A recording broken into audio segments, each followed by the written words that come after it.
instant reaction to that is to go, oh God, no, not another Southampton player. But when you actually think about it and you look into it a little bit more, this transfer actually makes some real sense to me.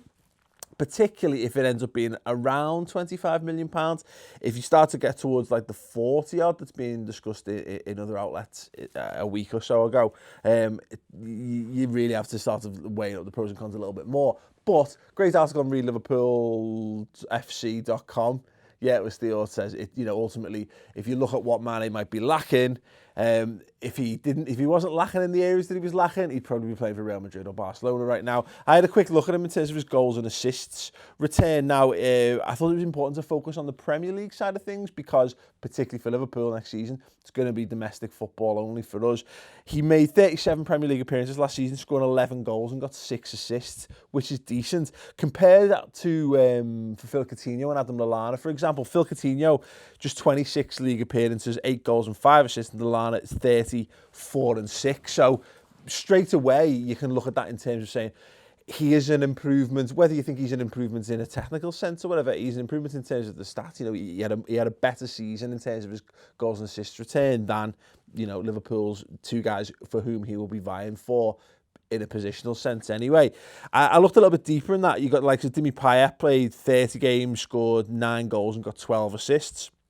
Ozil 6 and 19, Mahrez 17 and 11. So in and of themselves, you'd say, well, clearly he's not as good as, Mesut Ozil or Riyad Mahrez, and that, I guess that would kind of go without saying, to be perfectly honest.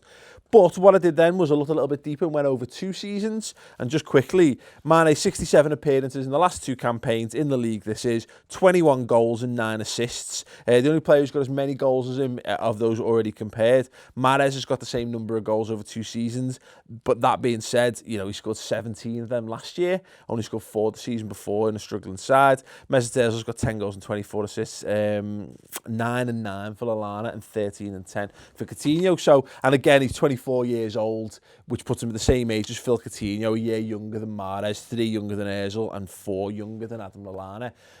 So, whether you're convinced or not convinced or whatever, what the guy brings is pace, he brings goals.